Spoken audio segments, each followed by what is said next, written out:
충격. 충청남도의 한 시골 마을을 발칵 뒤집은 사건. 아내가 돈 벌러 서울로 떠나자 남편은 젊은 비구니 스님과 모텔을 드나들었고, 마침내 모든 것을 알게 된 아내의 선택은 그야말로 모두를 경악하게 만들었습니다. 충청남도 낙돌이라는 작은 마을에는 이런 우스갯소리가 있습니다. 다른 건 몰라도 남편은 절대 혼자 오래 두면 안 된다. 장난처럼 들리는 이 말이 박민서 씨 가족에게 현실이 될 줄은 아무도 몰랐습니다. 누구보다 금실 좋기로 소문난 부부였기에 그 충격은 더 컸죠. 아내 민서는 33살의 아름답고 상냥한 여자였습니다.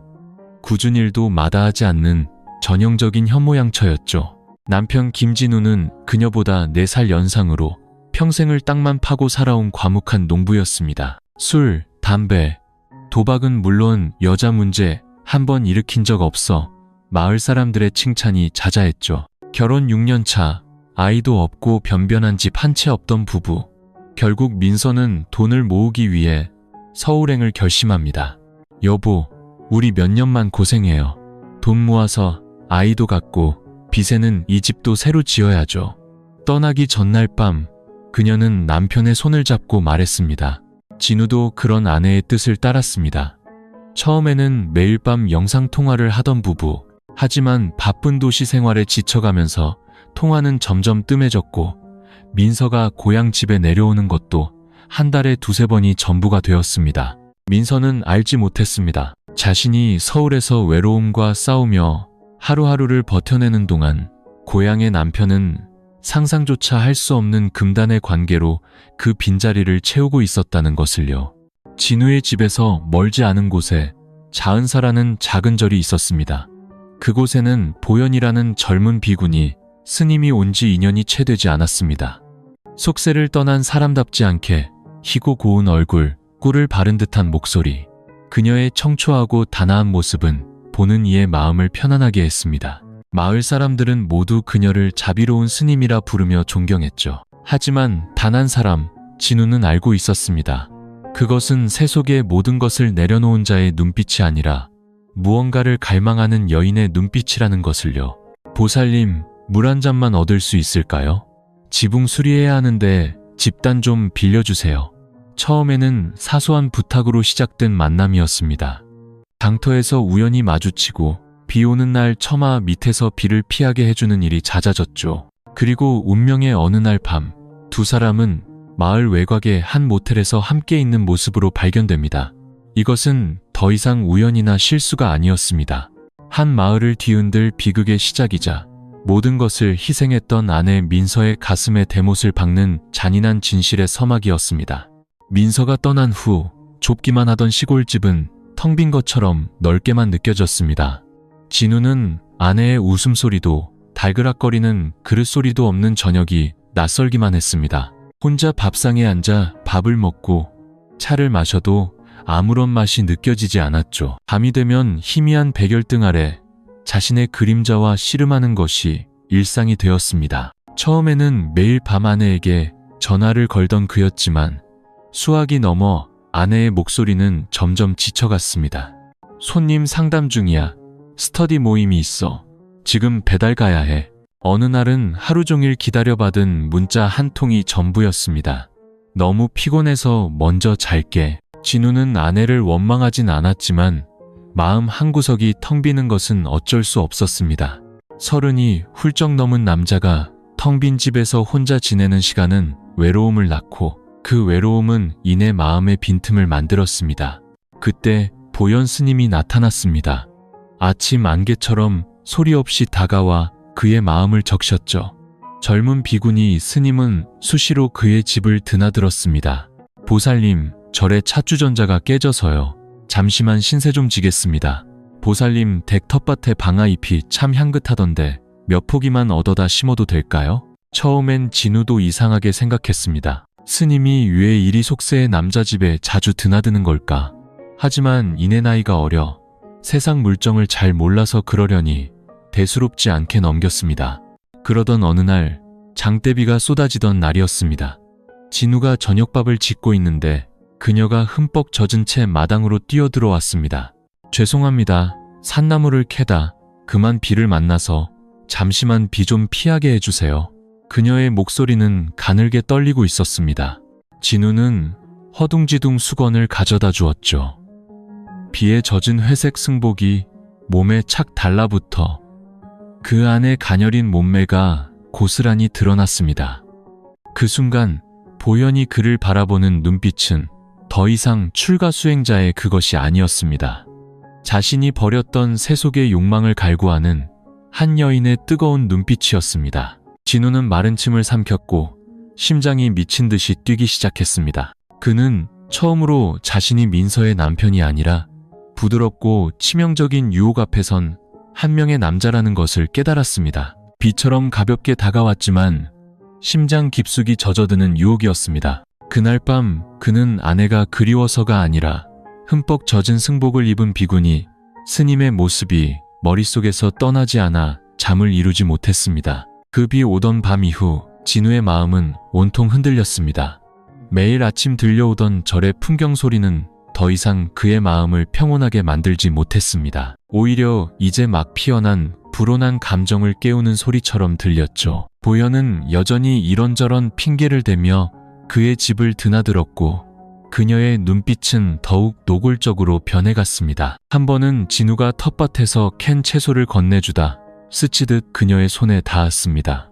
부드러운 감촉에 그의 심장이 쿵 하고 내려앉았죠. 그녀는 손을 빼지 않고 의미심장한 미소만 지을 뿐이었습니다. 이것이 잘못된 일이고 더럽고 아내를 배신하는 행위라는 것을 진우는 알고 있었습니다. 하지만 그 역시 피와 살이 있는 인간이었습니다. 외로웠고 마음 깊은 곳에 본능적인 욕구를 외면할 수 없었죠. 민서와의 통화는 점점 줄어 일주일의 짧은 문자 몇 통이 전부가 될 때도 있었습니다. 그녀는 항상 바쁘고 피곤하다는 핑계를 댔습니다. 진우는 말은 안 했지만 서운함이 쌓여갔고 그 마음의 빈자리를 다른 여자가 조용히 채우고 있었습니다. 그리고 올 것이 왔습니다. 어느 날 오후 보현은 진우에게 읍내장에 같이 가자고 제안했습니다. 집으로 돌아오는 길 또다시 비가 내렸습니다. 그녀는 국도변 모텔에 잠시 들어가 비를 피하자고 말했습니다. 진우가 거절하려 하자 그녀는 그의 팔을 잡아 끌었습니다. 이렇게 비가 오는데 절까지 가다간 다 젖어요. 감기 걸리면 어떡해요?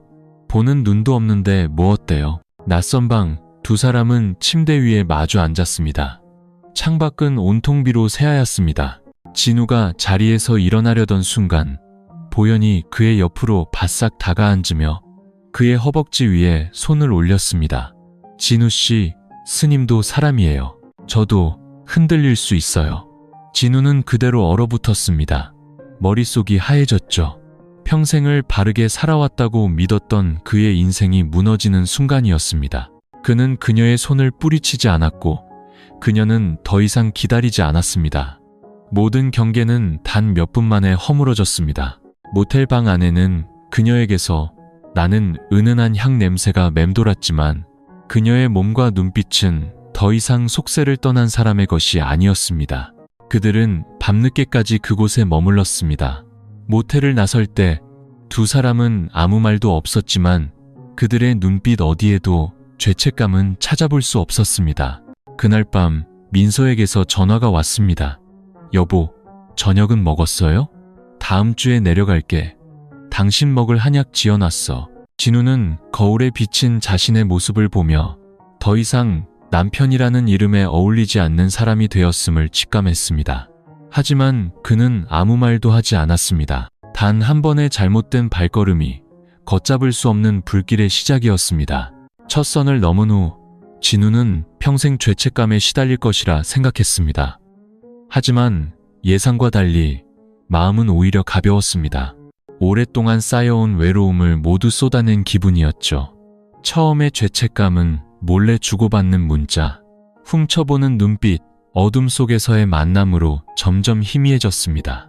보현은 낮에는 세상 사람들의 존경을 받는 스님이었지만 밤이 되면 진우의 품에서 가장 부드러운 여인이 되었습니다. 그들은 주지 스님이 출타한 틈을 타절해서 만나거나 읍내 외곽에 그 익숙한 모텔방을 찾았습니다. 처음에는 조심스러웠지만 곧 습관이 되었습니다. 금지된 관계라는 사실이 오히려 그들을 더욱 서로에게 집착하게 만들었죠. 진우는 변하기 시작했습니다. 민서에게 전화하는 것을 자주 잊었고 바칠이 바쁘다거나 휴대폰 배터리가 없다는 핑계를 댔습니다.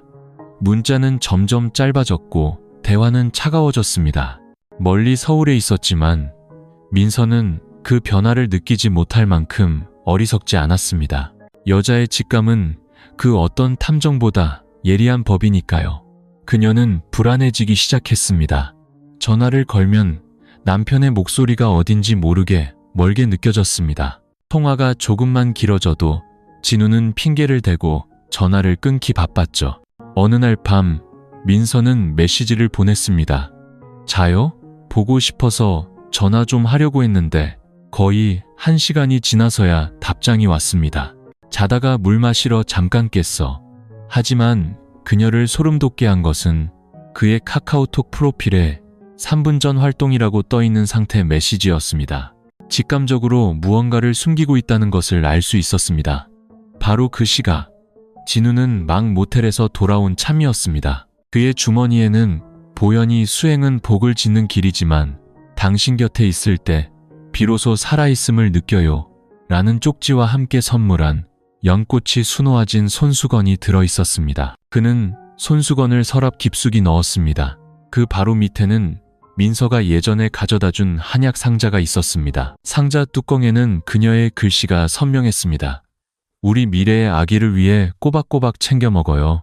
여보. 한 여자는 가정을 지키기 위해 모든 것을 바치고 다른 한 여자는 자신의 것이 아닌 것을 빼앗기 위해 모든 경계를 허물었습니다. 그리고 그 사이에 선 남자는 사랑이라 착각하며 출구 없는 죄악의 늪으로 빠져들고 있었습니다. 민서는 밤새 뒤척였습니다. 생각할수록 무언가 잘못되고 있다는 느낌을 지울 수 없었습니다. 평생 믿고 의지했던 나의 안식처라 여겼던 남편이 점점 멀어지고 있었습니다. 단순히 물리적인 거리가 아니라 그의 마음이 더 이상 자신을 향하고 있지 않은 것 같았죠. 다음 날 아침, 민서는 회사에 사흘간의 긴급 휴가를 신청했습니다. 남편에게는 알리지 않았죠. 평소처럼 밥 잘 챙겨 먹어요. 주말에 전화할게 라는 문자만 남기고 조용히 고향으로 향하는 버스에 몸을 실었습니다. 버스 안에서 민서는 휴대폰을 꽉 쥔 채 침묵을 지켰습니다. 마음은 기대와 불안으로 복잡했습니다. 남편을 의심하고 싶지 않았고 최악의 상황은 더더욱 상상하고 싶지 않았습니다. 하지만 한번 불안의 싹을 틔운 여자의 마음속에서는 아주 작은 의심도 걷잡을 수 없는 불길이 되어 믿음을 태워버리는 법입니다. 늦은 오후, 버스는 마을 입구에 멈췄습니다. 하늘은 잔뜩 흐려 회색빛이었습니다. 캐리어를 끌고 집 대문 앞에 섰을 때 심장이 터질 것처럼 뛰었습니다. 조심스럽게 문을 열자 텅 빈 집 안에는 아무도 없었습니다. 식탁 위에는 밥그릇 2개와 수저 한 벌, 그리고 연꽃이 수놓아진 낯선 갈색 비단 손수건이 놓여 있었습니다. 민서는 미간을 찌푸렸습니다. 처음 보는 손수건이었습니다. 내 것도 아니고 남편이 살만한 물건도 아니었죠.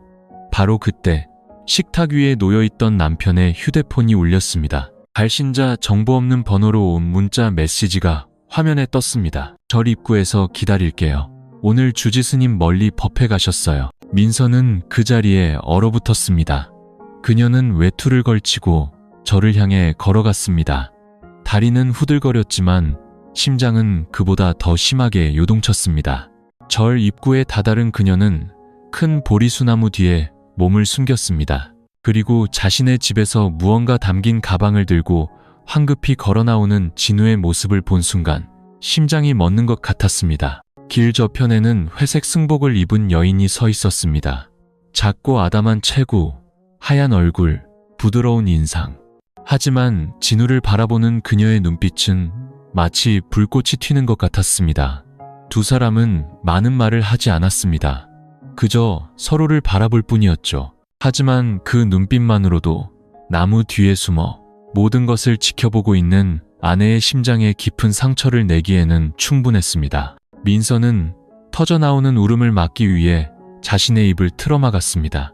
믿을 수 없었고 믿고 싶지 않았지만 모든 것은 명백했습니다.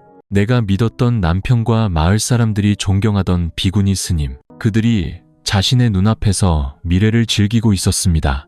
하늘에서 비가 내리기 시작했습니다. 민서는 돌아섰습니다. 붉게 충혈된 눈으로 산산조각 난 자신의 심장을 짓밟으며 한 걸음 한 걸음 무겁게 내디뎠습니다. 집에 돌아온 민서는 비에 흠뻑 젖었지만 마음은 한겨울 칼바람보다 더 시렸습니다. 그날 밤 그녀는 울지 않았습니다. 텅 빈 눈으로 천장을 바라보다 조용히 캐리어에서 낡은 휴대폰 하나를 꺼냈습니다. 카카오톡도 페이스북도 깔려 있지 않고 전화번호부도 텅 비어 오직 녹음과 사진 촬영만 가능한 휴대폰이었습니다. 다음 날 아침 민서는 아무 일 없다는 듯 평온한 얼굴이었습니다. 진우가 집에 돌아오자 그녀는 가벼운 미소로 그를 맞았습니다. 깜짝 선물해 주려고 휴가 내고 갑자기 왔어. 놀랐지? 진우는 당황해서 말을 더듬었습니다. 언제 왔어? 말도 없이. 오늘 집 좀 치우고 당신 오라고 하려고 했는데. 민서는 애써 그의 표정을 모른 척하며 고개를 끄덕였습니다. 괜찮아. 나도 집이 너무 그리웠어. 그날 하루 민서는 진우의 모든 행동을 몰래 주시했습니다. 부엌 한 구석에 휴대폰 녹음 기능을 켜두었고 진우가 전혀 신경 쓰지 않는 거실에 조화 화병 속에 초소형 카메라를 숨겼습니다. 모든 것이 흔적도 없이 기록되고 있었습니다. 오후가 되자 진우는 음식을 사러 간다고 거짓말을 하고 보현을 만나러 갔습니다. 민서는 조용히 그의 뒤를 밟았습니다. 멀리서 오토바이를 빌려 타고 일정한 거리를 유지했죠. 그리고 마침내 그녀의 휴대폰 카메라에 그 순간이 담겼습니다. 남편이 승복을 입은 여자의 손을 잡고 모텔로 들어가는 순간이 민서는 온몸의 피가 차갑게 식는 것을 느꼈습니다. 그녀는 서울에 있는 절친한 친구에게 문자를 보냈습니다. 나 좀 도와줘. 급해. 이 마을 사람들 모두가 들어야 할 진실을 폭로할 거야. 민서는 소리치지도 울부짖지도 않았습니다. 그녀는 알고 있었습니다. 독사를 잡으려면 정확한 급소를 단 한 번에 공격해야 한다는 것을요. 그날 저녁 민서는 진수성찬을 차렸습니다. 남편이 좋아하는 김치찌개, 계란말이, 각종 나물 반찬까지. 진우는 어색하게 자리에 앉았습니다. 그녀는 남편에게 술을 한 잔 따라주며 말했습니다. 그동안 당신 잘못 챙겨줘서 미안해. 나 이제 회사 그만두고 아예 내려오려고. 우리 처음부터 다시 시작하자. 응?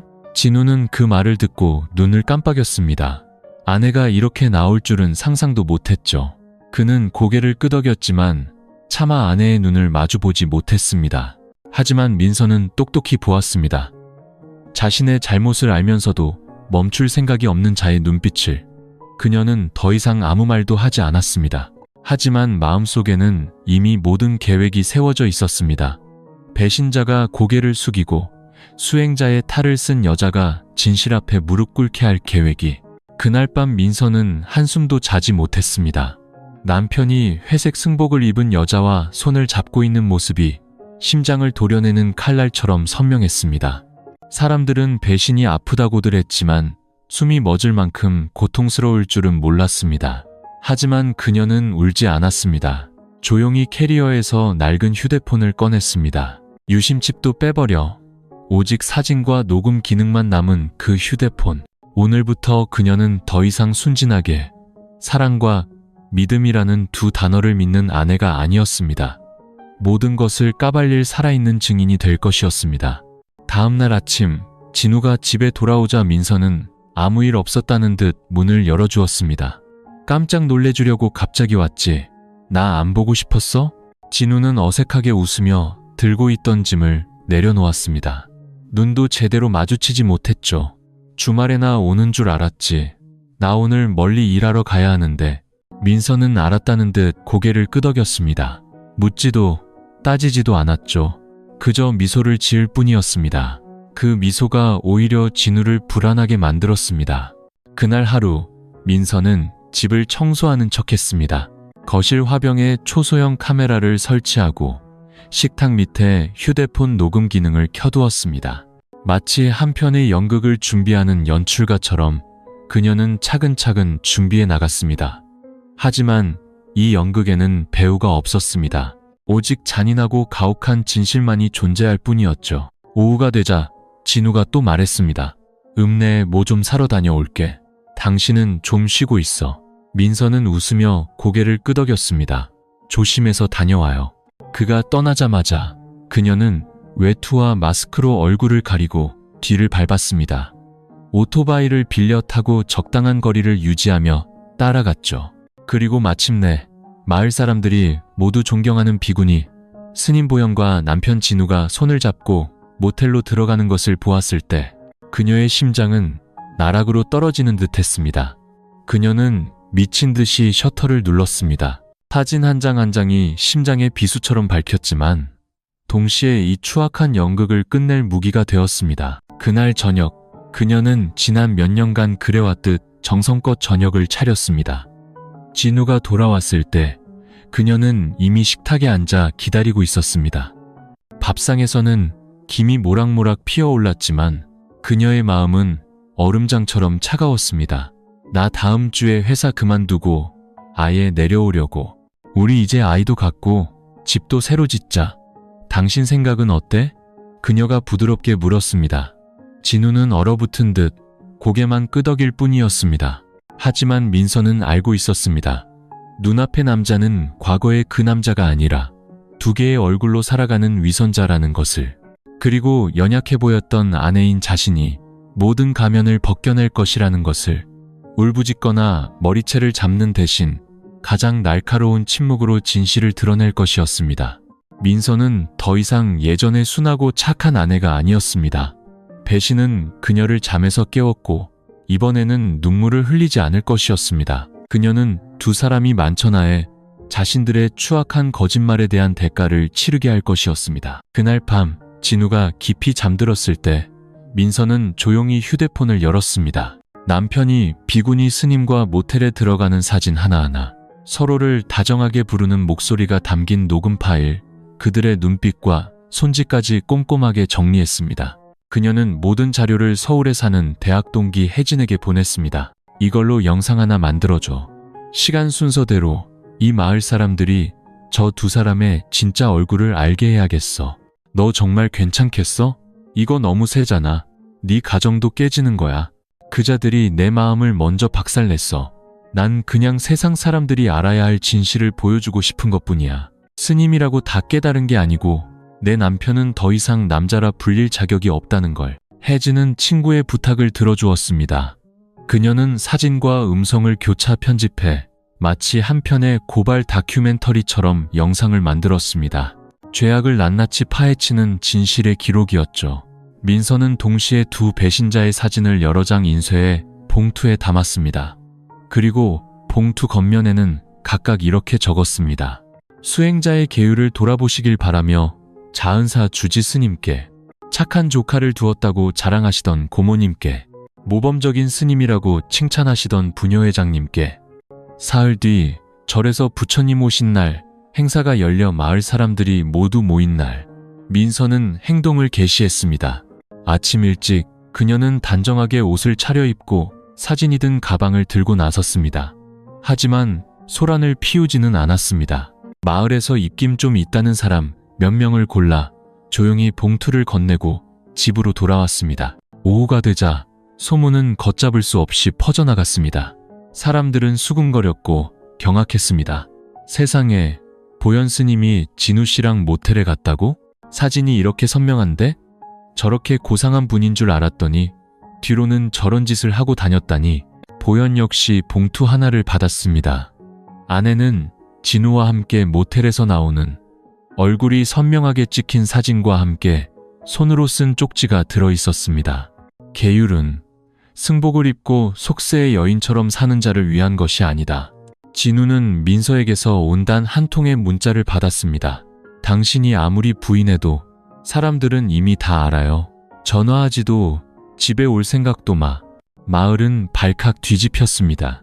보현 스님은 방 안에 틀어박혀 나오지 않았고 진우는 서울로 도망치듯 떠나 연락이 두절되었습니다. 민서는 아무 일 없었다는 듯 장을 보고 부모님 댁에 가서 밥을 해드렸습니다. 마치 누군가 자기 심장을 산산조각 낸 적이 없다는 듯이요. 하지만 사실 그녀는 더 멋지게 일어서기 위해 조각난 파편들을 끌어모으고 있는 중이었습니다. 단 하룻밤 사이에 보현 스님이 유부남과 바람이 났다는 소문은 낙돌이 전체에 퍼졌습니다. 사진을 직접 보지 못한 사람들도 이미 자세한 내용을 전해 들었죠. 그녀를 존경하던 사람들은 하루아침에 태도를 바꿨습니다. 더 이상 그녀를 스님이라 부르지 않았습니다. 대신 승복 입고 남의 남자 뺏은 여자라고 손가락질했죠. 아침마을 방송에서는 부녀회장의 착 가라앉은 목소리가 흘러나왔습니다. 우리 마을의 모든 여성분들은 순결한 도덕과 미풍양속을 지켜주시길 바랍니다. 수행이란 마음으로 하는 것입니다. 그럴 마음이 없다면 부처님의 옷을 입지 마십시오. 누구라고 콕 집어 말하진 않았지만 모두가 누구를 향한 말인지 알고 있었습니다. 그날 오후 자은사의 주지 스님은 계율을 지키는 이에게라고 쓰인 봉투를 받았습니다. 안에는 사진 5장과 USB 하나가 들어있었죠. USB를 확인한 주지 스님의 얼굴은 하얗게 질렸습니다. 그는 보현을 불렀습니다. 늘 온화하던 얼굴은 얼음장처럼 차가웠습니다. 내게 할 말 없느냐? 보현은 고개를 숙인 채 아무 말도 하지 못했습니다. 너는 세상을 피하려고 출가했느냐? 아니면 책임을 피하려고 출가했느냐? 부처님의 옷을 입고 세속의 여인처럼 살다니. 내가 너를 이 절에 받아준 것은 네 본 모습을 찾으라는 것이었지 부처님의 문을 더럽히라고 한 것이 아니다. 그의 목소리는 크지 않았지만 보현의 온몸을 떨게 하기엔 충분했습니다. 그날 저녁 주지 스님은 모든 대중 앞에서 공표했습니다. 내일부터 보현은 더 이상 자은사의 수행자가 아니다. 모든 잘못은 이미 교구에 보고되었다. 짐을 정리해서 떠나도록 하라. 보현은 침묵했습니다. 사과도 눈물도 없었죠. 그저 그날 밤늦게 조용히 짐을 챙겨 자신을 거두어 주었던 절을 떠났습니다.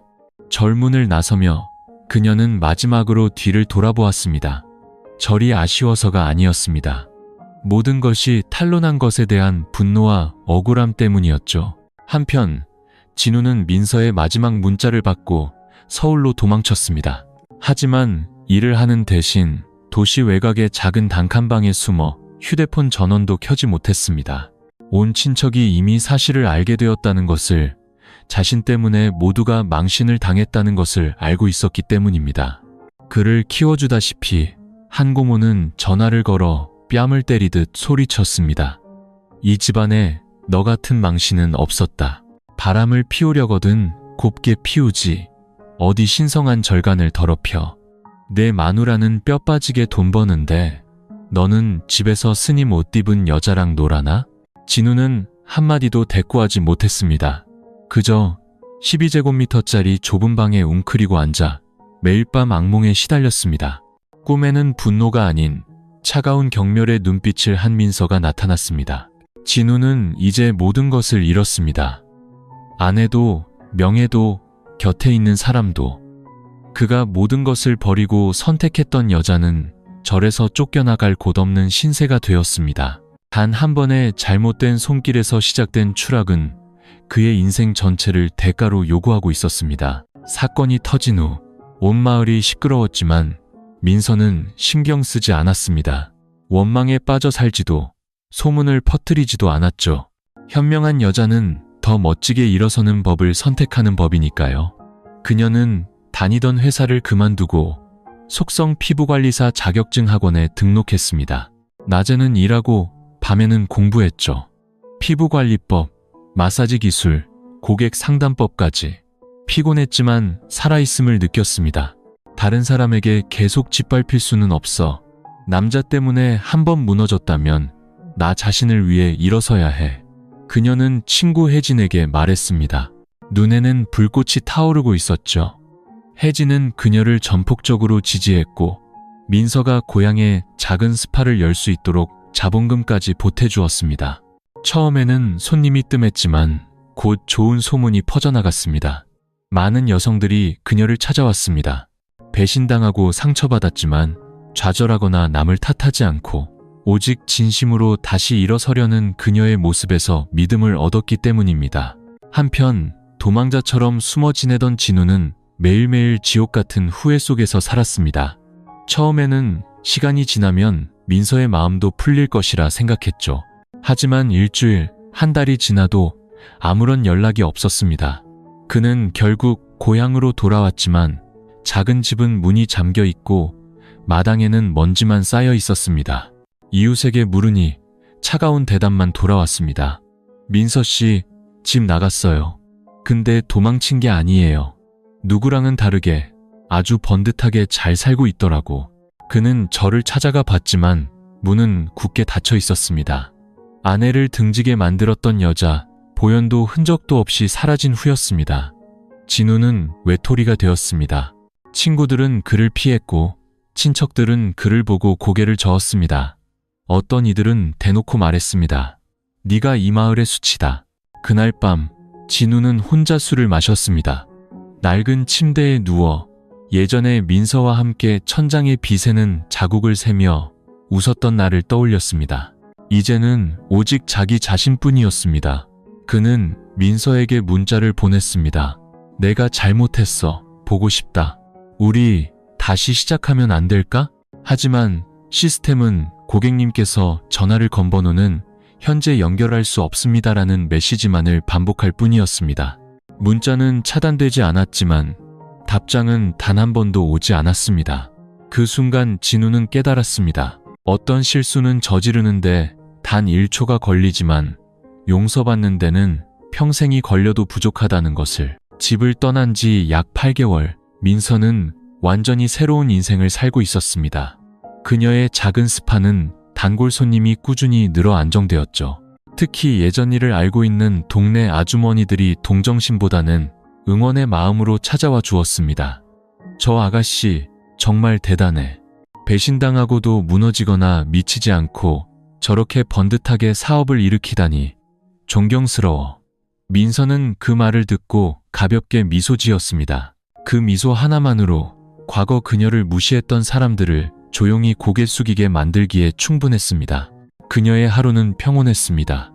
아침 일찍 일어나 가게 문을 열고 따뜻한 차 한 잔을 우렸습니다. 저녁에는 문을 닫고 음악을 듣거나 책을 읽었죠. 더 이상 누구에게도 의존하지 않았고 누구의 문자도 기다리지 않았으며 늦은 밤 걸려오는 전화 한 통에 애태우지도 않았습니다. 그러던 어느 날 한 남성 손님이 가게를 찾아왔습니다. 그는 민서보다 3살 많은 이강훈이라는 사람이었고 근처 건설 현장의 감독이었습니다. 햇빛과 먼지 때문에 생긴 피부 트러블로 관리를 받으러 온 것이었죠. 그는 차분하고 부드러웠으며 상대를 압도하려 들지 않았습니다. 처음 온 날 그는 민서의 눈에 서린 슬픔을 보고 딱 한마디 물었습니다. 혹시 아주 큰 비를 맞고 지나오신 분 같네요. 민서는 웃으며 고개를 끄덕였습니다. 하지만 그 비를 충분히 오래 맞고 서 있어 보니 알겠더군요. 모든 폭풍우가 영원히 지속되지는 않는다는 걸요. 그는 더 이상 묻지도 궁금해하지도 않았습니다. 그저 조용히 단골 손님이 되었죠. 매주 한 번씩 올 때마다 허브차나 작은 꽃다발을 들고 왔습니다. 민서는 쉽게 마음을 열지 않았습니다. 한번 부서져 본 사람은 달콤한 말의 허무함을 알기 때문이죠. 하지만 그가 창가에 조용히 앉아 아무것도 묻거나 캐지 않고 차를 마시는 모습에 마음이 편안해졌습니다. 한 번은 비가 억수같이 쏟아지던 날, 그녀가 가게를 정리하고 있을 때 강훈이 흠뻑 젖은 채 나타났습니다. 그는 문 앞에 서서 우산을 내밀었습니다. 예전에는 혼자 비를 맞으셨겠지만 이제는 우산을 들어줄 사람이 있습니다. 다만 같이 서고 싶은지는 당신의 선택이죠. 그 말에 민서의 심장이 작게 흔들렸습니다. 낭만적이어서가 아니었습니다. 과거의 상처를 건드리지 않으면서도 그 상처를 어루만져 줄 만큼 충분히 따뜻하고 사려 깊었기 때문입니다. 그녀는 대답하지 않았습니다. 하지만 그날 그를 저녁 식사에 초대했습니다. 소박하고 단순한 밥상이었지만 그녀가 다른 남자를 마주 앉히고 싶었던 첫 번째 식사였습니다. 그날 이후 강훈은 그녀의 삶에 한 걸음 더 들어왔습니다. 조용하고 느리지만 따뜻하게. 그는 서두르거나 사랑한다고 말하거나 미래를 약속하지 않았습니다. 그저 필요한 순간에 필요한 방식으로 곁에 있어 주었죠. 민서는 밥 먹었어요? 오늘 손님 많았어요? 피곤하면 일찍 쉬어요. 같은 안부 인사에 익숙해졌습니다. 과거 진우가 해주다가 잊어버리고 내버려뒀던 사소한 것들이었죠. 한 번은 강훈이 작은 다육식물 화분 2개를 사왔습니다. 이건 햇빛과 비바람을 견디는 강인한 당신. 그리고 이건 다투거나 빼앗지 않고 그저 곁에 있고 싶은 나. 민서는 침묵했지만 마음속에는 이미 파문이 일고 있었습니다. 같은 시각 고향에 있는 진우는 방향 잃은 사람처럼 살고 있었습니다. 일도 가족도 대화할 사람도 없었죠. 매일 마을 입구 찻집에 나가 조용히 앉아 있었습니다. 누군가 민서의 이름을 언급할 때마다 그의 눈빛은 무겁게 가라앉았습니다. 그는 자신이 유일하게 기댈 곳이었던 존재를 잃어버렸다는 것을 알고 있었습니다. 어느 날 오후 그는 민서가 사는 동네로 가기로 결심했습니다. 미리 연락도 없이 그녀가 용서해 줄지도 모른다는 막연한 희망 하나만을 품고서요. 그는 편한 스파, 여자는 자신을 사랑할 때 가장 아름답다라는 간판이 걸린 가게 앞에 섰습니다. 문은 살짝 열려 있었고 안에서는 부드러운 웃음소리가 들려왔습니다.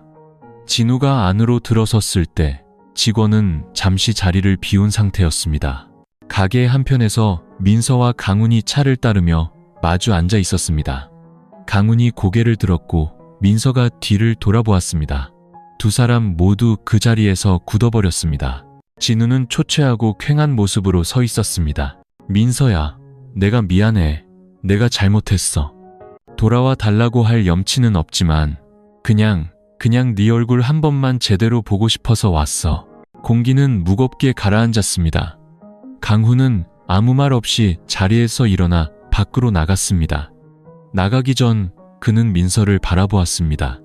그 눈빛은 마치 이렇게 말하는 듯 했습니다. 만약 당신이 과거로 돌아간다면 잡지 않겠습니다. 하지만 현재에 머물 사람이 필요하다면 나는 여전히 여기 서 있겠습니다. 민서는 진우를 바라보았습니다. 과거 자신을 무너뜨렸던 남자가 이제는 사랑을 구걸하는 거린처럼 초라하게 서 있었습니다. 나를 용서할 수 없냐고 물었죠? 그녀는 똑바로 그를 쳐다보며 말했습니다. 난 더 이상 용서할 필요가 없어요. 미워할 필요도, 사과받을 필요도. 왜냐하면 난 이제 나를 바닥으로 끌어내렸던 그곳에 머물러 있지 않으니까요. 진우는 침묵했습니다. 목이 메어왔죠. 민서는 조용히 가게 문을 열었습니다. 돌아가요. 우리 인연은 끝났어요. 원망하지 않아요. 하지만 사랑하지도 않아요. 진우는 영혼을 잃은 사람처럼 비틀거리며 돌아섰습니다. 밖에는 강훈이 여전히 서서 기다리고 있었습니다. 그는 아무것도 묻지 않고 그저 우산을 펴서 민서를 가려주었습니다. 민서의 심장이 작게 한숨을 내쉬었습니다. 과거의 상처 뒤에도 내가 아물 때까지 묵묵히 기다려주는 사람이 있다는 것을 깨달았습니다. 그날 이후 민서는 지난 일에 대해 다시는 언급하지 않았습니다. 울지도 무너지지도 않았죠. 하지만 가게 문을 닫은 밤이면 강훈이 늘 앉아있던 창가 자리를 보며 스스로에게 묻곤 했습니다. 나는 정말 사랑할 만큼 괜찮아진 걸까? 아니면 약한 모습을 보이기 싫어 강한 척하는 걸까? 강훈은 여전히 예전처럼 찾아왔습니다. 차를 가져오고 가볍게 인사하고 부드럽게 웃었죠. 그는 그날 일에 대해 한마디도 꺼내지 않았습니다. 마치 그녀가 먼저 열지 않는 한 자신은 만질 권리가 없는 과거라는 듯이 민서는 그의 그런 섬세함이 고마웠습니다. 어느 비 오는 오후 손님이 일찍 끊겼습니다. 강훈은 조용히 앉아있다가 주머니에서 갈색 가죽 커버의 작은 책을 꺼냈습니다. 이 책 한번 읽어봐요. 상처 후에 다시 사랑하는 법을 배우는 사람에 대한 이야기예요. 민서는 고개를 숙인 채 아무 말도 하지 않았습니다. 잠시 후 그녀가 입을 열었습니다. 강훈 씨, 한번 부서졌던 사람을 사랑하는 게 두렵지 않으세요? 강훈은 그녀를 바라보았습니다. 처음 만난 날처럼 부드러운 눈빛으로. 아니요. 한번 부서져 본 사람은 지키는 법을 알 테니까요. 나는 당신이 다시 사랑하는 게 두려울 뿐이지. 나는 당신이 마음을 열 때까지 기다릴 인내심이 없는 게 두려울 뿐이에요. 민서는 고개를 숙였습니다. 책장 위로 눈물 한 방울이 떨어졌습니다. 아파서가 아니었습니다. 처음으로 온전한 의미로 존중받고 있다는 느낌이 들었기 때문입니다. 그날 밤 오랜 고민 끝에 민서는 강훈에게 문자를 보냈습니다. 만약 당신이 아직 거기 서 있다면 아주 천천히 하지만 진심으로 한 걸음 다가가 볼게요. 2분 뒤 답장이 왔습니다. 나는 한 번도 떠난 적 없어요. 다음 날 스파는 일찍 문을 닫았습니다. 강훈은 낡은 오토바이를 타고 와 그녀를 태우고 마을 근처 강가로 향했습니다. 그날 오후는 비가 오지 않았습니다. 시원한 바람이 불고 하늘은 맑게 개어 있었습니다. 그들은 나란히 앉아 손을 잡지도 어깨에 기대지도 않았습니다. 그저 함께 지는 해를 바라보았습니다. 마치 과거와 작별하고 새롭게 열리는 길을 맞이하는 것처럼 민서는 아직 모든 것을 잊지 못했다는 것을 알았습니다. 하지만 적어도 이제는 마주하고 믿을 용기가 생겼습니다. 모든 남자가 배신하는 것은 아니며 누군가는 과거를 대체하기 위해서가 아니라 함께 다시 시작하기 위해 온다는 것을요. 민서가 강훈 곁에서 조금씩 평화를 찾아가고 있을 때 고향에 있는 남동생에게서 온 문자 한 통이 모든 것을 멈추게 했습니다. 누나, 진우 형이 며칠째 고열로 앓다가 대문 앞에서 쓰러졌어. 지금 보건소에 누워 있어. 엄마가 가보셨어. 민서는 그 자리에 굳었습니다. 심장이 뛰었습니다. 걱정해서가 아니었습니다. 아직 외면할 만큼 마음이 돌처럼 단단해지지 않았기 때문이었습니다. 마주 앉아있던 강훈은 그녀의 얼굴이 하얗게 질리는 것을 보고 조용히 물었습니다. 무슨 일 있어요? 민서는 잠시 망설이다가 작게 대답했습니다. 옛날 사람 고향에 돌아왔는데 아프대요. 강훈은 아무 말 없이 고개를 끄덕이고는 부드러운 목소리로 말했습니다. 고향에 가야 한다면 내가 데려다 줄게요. 보건소 병실 앞에 선 민서는 잠시 멈춰섰습니다. 유리창 너머로 진우가 침대 위에서 웅크리고 누워있는 모습이 보였습니다. 얼굴은 헬쑥하고 입술은 바짝 말라 있었죠. 한때 자신을 목 놓아 울게 만들었던 남자가 이제는 세상의 모든 것을 잃은 사람처럼 보였습니다. 침대 곁에는 그녀의 어머니가 물수건으로 그의 이마를 닦아주고 있었습니다. 민서가 들어서는 것을 보고 어머니는 일어나 머뭇거리며 말했습니다. 내가 이래라 저래라 할 자격 없는 거 안다만 그래도 한때는 네 남편이었잖니. 지금은 곁에 아무도 없으니 내가 딱 해서. 민서는 침묵했습니다. 긍정도 부정도 하지 않았죠. 그녀는 침대로 다가가 자신을 배신했던 남자를 내려다보았습니다. 마음은 텅 비어 있었습니다. 진우가 힘겹게 눈을 떴습니다. 민서, 너구나. 미안하다. 정말 후회해. 그의 목소리는 늦가을 바람처럼 끊어질 듯 희미했습니다. 민서는 고개를 돌렸습니다. 사과 들으러 온 거 아니에요.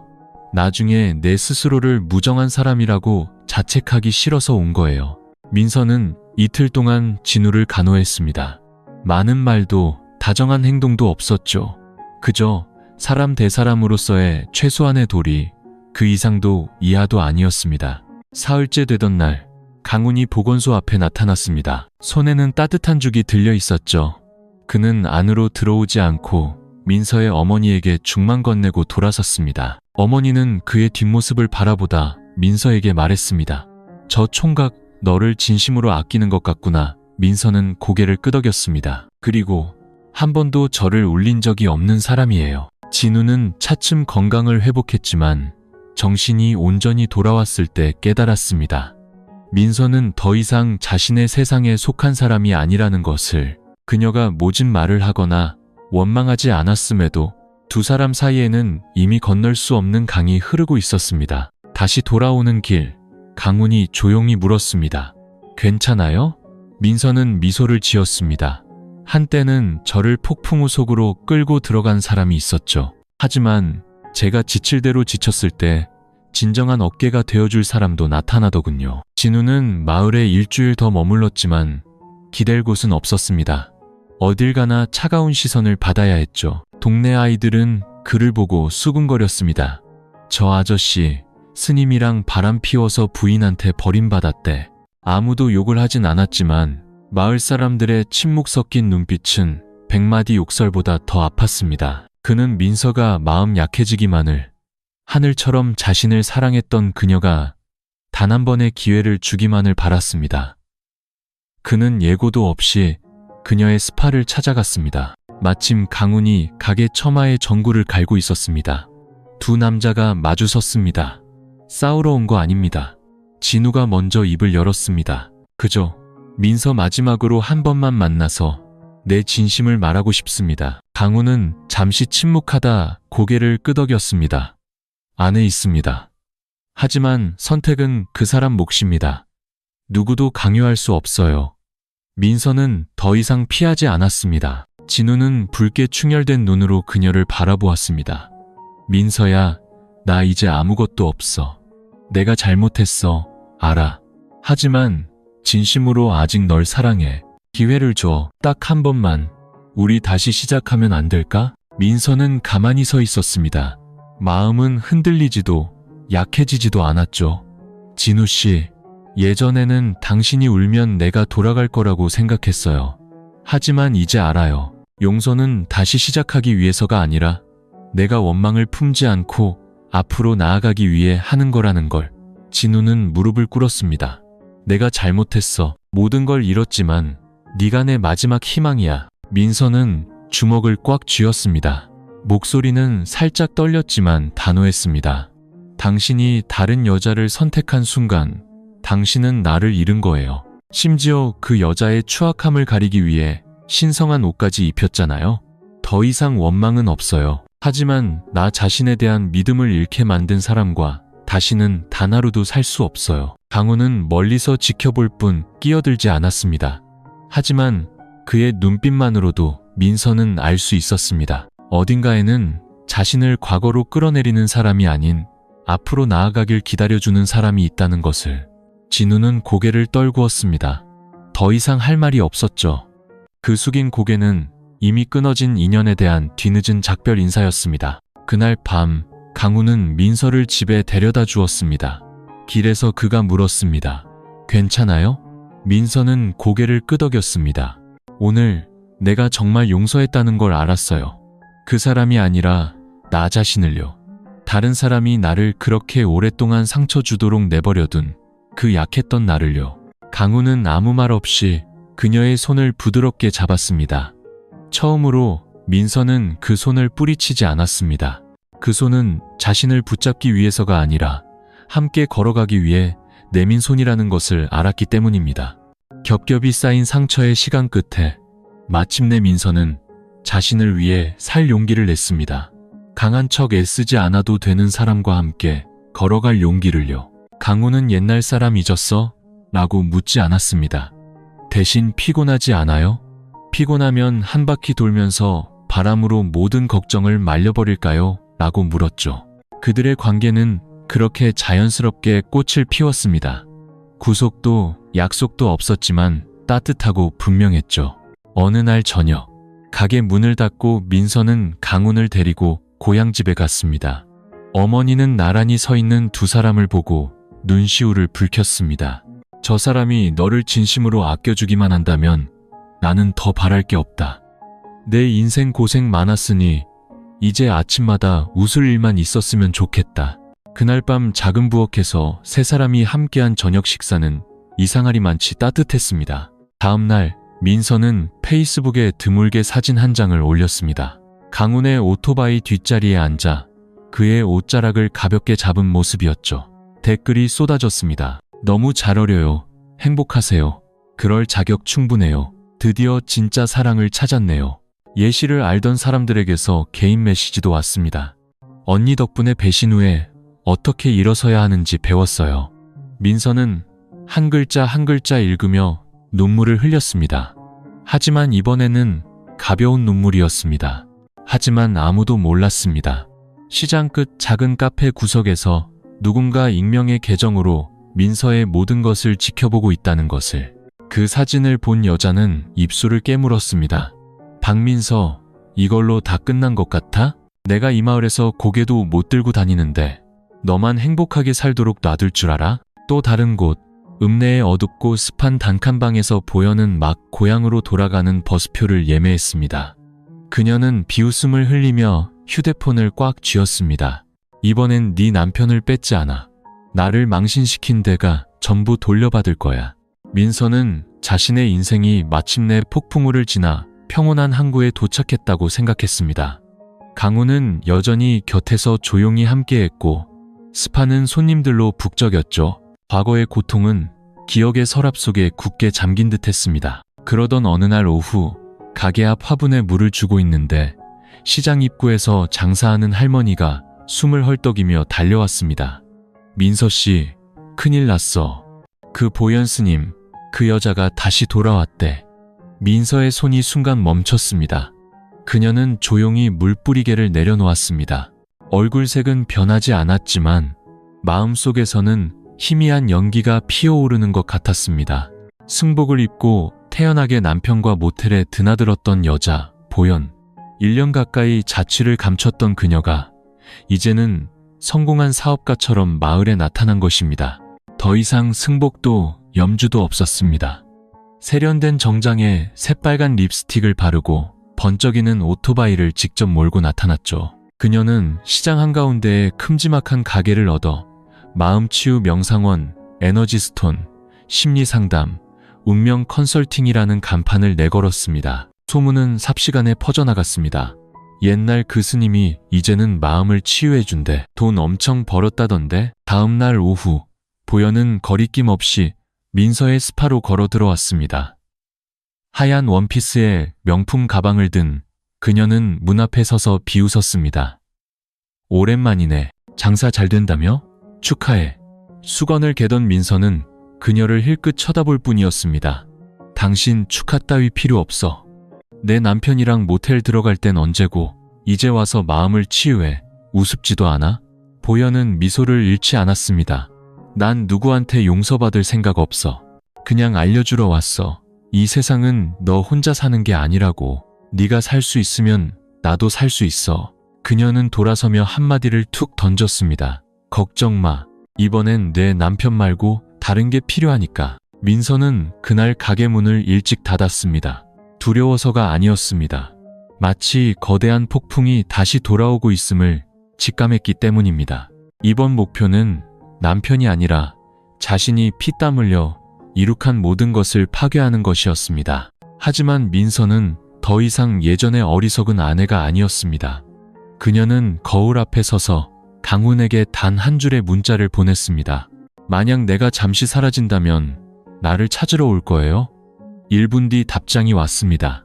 아니요, 찾지 않을 거예요. 그저 이 자리에서 당신이 돌아올 때까지 기다릴 겁니다. 보현이 돌아온 후 마을은 다시 한번 술렁였습니다. 그녀는 민서의 스파에서 겨우 새 집 건너에 마음치유 명상원을 열었습니다. 매일같이 향을 피우고 명상음악을 틀며 업보소멸, 바람난 남편 잡는 법 같은 간판을 내걸었죠. 귀가 얇은 아주머니들이 구름처럼 몰려들었습니다. 처음에는 민서도 무시했습니다. 거짓으로 사는 사람은 언젠가 진실 앞에 무너질 것이라 믿었기 때문입니다. 하지만 곧 누군가 교묘하게 퍼뜨리는 악의적인 소문이 들려오기 시작했습니다. 듣자 하니 저 스파 사장이 예전에 남의 남자 뺏었대. 남편 버리고 젊은 남자랑 사귄다던데. 민서는 모든 것을 들었습니다. 단골 손님들이 갑자기 예약을 취소하고 자신을 아끼던 사람들이 등을 돌리는 것을 보며 깨달았습니다. 옛 적수는 단순히 돌아온 것이 아니라 자신이 눈물로 쌓아 올린 모든 것을 무너뜨리려 하고 있었습니다. 어느 날 직원이 하얗게 질린 얼굴로 뛰어들어왔습니다. 사장님, 누가 가게 문에 이런 걸 붙여놨어요. 민서가 받아든 종이에는 그녀의 SNS에서 몰래 가져온 사진과 함께 남편 배신하고 도덕적인 척하는 위선자, 순진한 여자들을 속이는 사기꾼이라는 글씨가 큼지막하게 인쇄되어 있었습니다. 비열하지만 아픈 공격이었습니다. 민서는 울지 않았습니다. 그녀는 서울의 친구 혜진에게 전화를 걸었습니다. 혹시 옛날 영상 아직 가지고 있어? 보현이 승복 입고 있던 그 영상. 너 설마 뭘 하려는 거야? 나는 더러운 수법은 쓰지 않아. 하지만 진실은 지킬 거야. 이번 한 번으로 확실하게. 그날 밤 민서는 자신의 SNS에 단 하나의 글을 올렸습니다. 저는 완벽한 사람이 아닙니다. 배신당했고 상처받았고 맨손으로 다시 시작해야 했습니다. 하지만 단 한 번도 누구를 속이거나 거짓으로 산 적은 없습니다. 누군가 저를 진흙탕으로 끌어내리려 한다면 기억하세요. 땅은 비가 온 뒤에 더 굳는 법입니다. 그리고 그 글 아래 비구니 스님의 은밀한 외출이라는 제목의 과거 폭로 영상 링크를 첨부했습니다. 공유 수는 순식간에 치솟았고 인터넷은 들끓었습니다. 다음 날 보현의 마음치유 명상원 문 앞에는 누군가 붉은 펜으로 휘갈겨 쓴 글씨가 붙어 있었습니다. 가짜 수행자의 세상이 웃는다. 보현은 그 글씨를 보며 일그러진 미소를 지었습니다. 보현의 과거를 폭로하는 영상이 퍼진 후 마음치유 명상원은 눈에 띄게 한산해졌습니다. 하지만 보현은 포기하지 않았습니다. 대신 더 교묘한 방법을 쓰기 시작했죠. 어느 날 민서의 스파문 앞에 붉은 실로 묶은 향 다발과 배신이라는 글자가 수놓아진 노란 주머니가 놓여 있었습니다. 직원은 기겁을 했습니다. 사장님, 이거 저주예요. 누가 부적을 걸어놨어요. 손님들도 수군거렸습니다. 누가 질투해서 저주를 걸었나봐. 저런 건 함부로 건드리면 안 되는데 얼마 지나지 않아 스파 예약이 줄줄이 취소되었습니다. 어떤 손님은 사장님, 죄송하지만 가게에 안 좋은 기운이 있다는 소문을 들어서요. 라는 문자를 보내왔습니다. 민서는 입술을 깨물었습니다. 손이 떨렸습니다. 미신이 두려워서가 아니라 분해서였습니다. 남편을 빼앗겼고 이제는 밥줄까지 빼앗기려 하고 있었습니다. 그날 밤 강훈이 찾아왔습니다. 그녀는 모든 것을 털어놓았죠. 그는 화를 내거나 소리치지 않았습니다. 그저 휴대폰으로 무언가를 하더니 말했습니다. 내일 하루만 가기 쉬어요.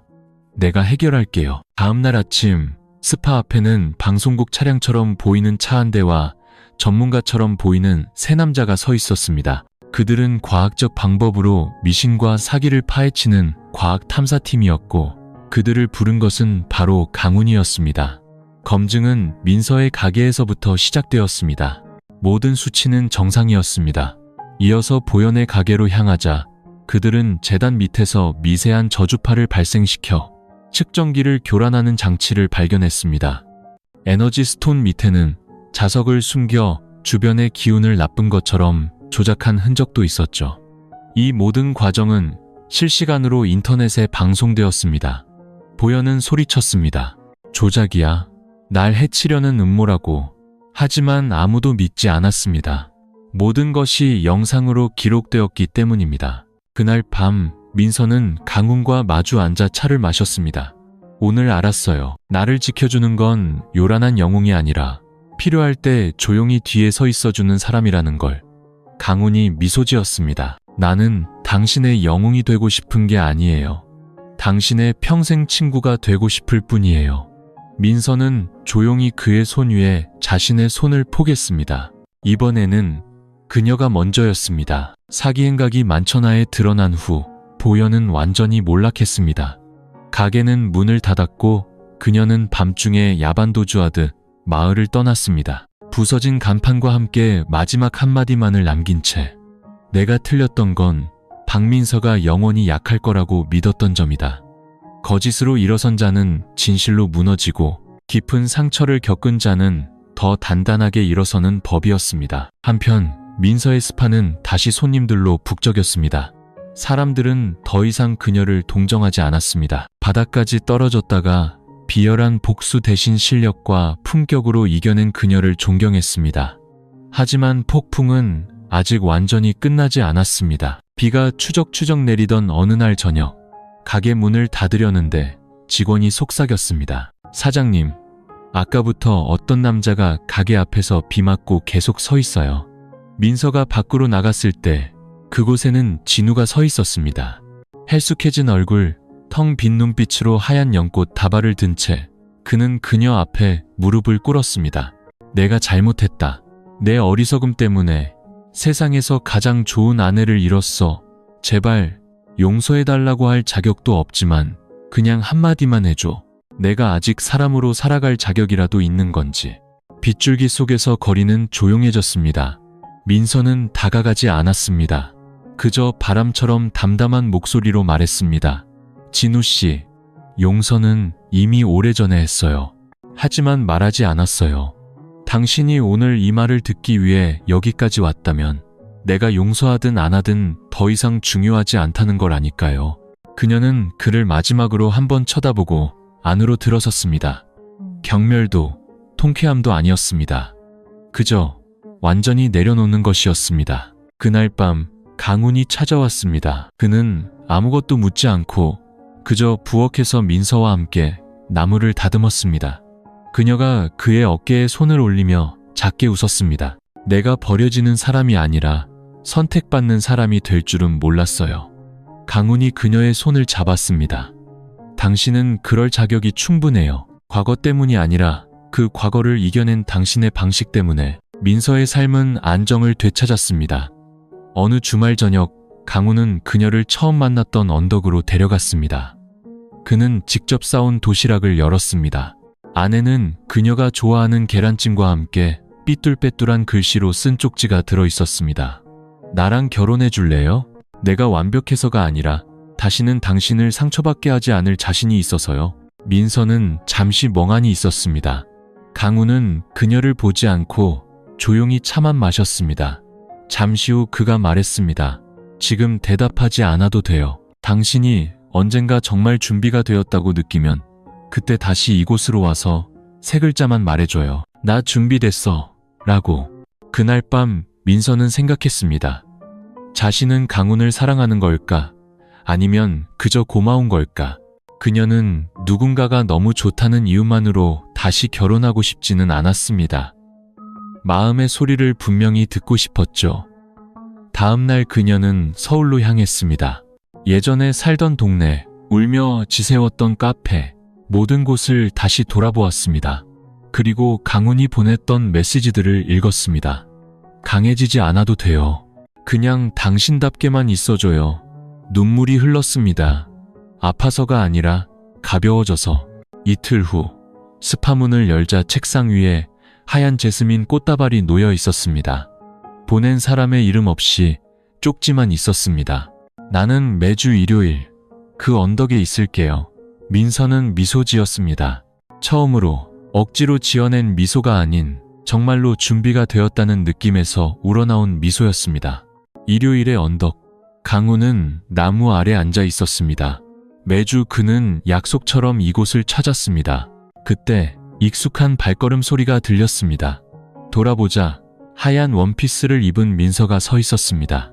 화장기 없는 얼굴, 하지만 그 어느 때보다 단단하고 평온한 눈빛으로. 그녀는 그의 옆에 조용히 앉았습니다.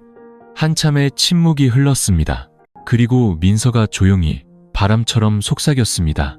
나 준비됐어.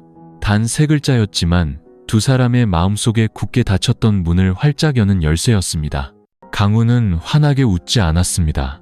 그저 그녀의 손을 잡았습니다. 한때 배신감에 떨던 그 손이 이제는 따뜻하고 단단했습니다. 돌아와 줘서 고마워요. 나에게가 아니라 당신 자신에게로. 그 다음 주 화려한 결혼식은 없었습니다. 마을에서 가족과 가까운 이웃들만 모여 조촐한 식사를 했습니다. 두 손을 마주잡은 두 사람을 보며 더 이상 아무도 수군거리지 않았습니다. 폭풍우를 지나 마침내 스스로의 힘으로 햇살 가득한 집에 들어선 한 여자의 행복을 진심으로 축복해 주었습니다. 한때 남편에게 배신당하고 승복을 입은 여자와 함께 모텔에서 나오는 남편을 봐야 했던 여자, 박민서. 그녀의 인생은 비극으로 끝날 것 같았지만 그녀는 복수하거나 원망하지 않았습니다. 묵묵히 자신의 길을 걸어 눈물로 얼룩졌던 과거를 딛고 일어섰습니다. 한순간의 욕망 때문에 모든 것을 잃었던 전남편 진우는 빈손으로 돌아와 용서를 구했지만 그의 사과는 더 이상 아무런 의미가 없었습니다. 수행자의 탈을 쓰고 남의 행복을 파괴했던 보현 역시 모든 사람의 손가락질 속에 쓸쓸히 사라졌습니다. 민서는 아무것도 하지 않았지만 그들은 스스로의 잘못으로 가장 큰 벌을 받았습니다. 그리고 가장 아름다운 것은 그녀가 결국 증오 속에 살지 않고 건강하고 깊이 있는 사랑을 다시 선택했다는 것입니다. 그녀가 선택한 사람은 심장을 뛰게 하는 사람이 아니라 마음을 평온하게 하는 사람이었습니다. 이 이야기의 가장 큰 교훈은 이것입니다. 여자는 무너질 수 있지만 영원히 그 자리에 누워있을 필요는 없습니다. 배신당한 것은 당신의 잘못이 아니며 당신은 다시 행복해질 자격이 충분합니다. 이번에는 올바른 사람과 올바른 방식으로요. 혹시 지금 눈물 가득한 결혼 생활을 하고 계신가요?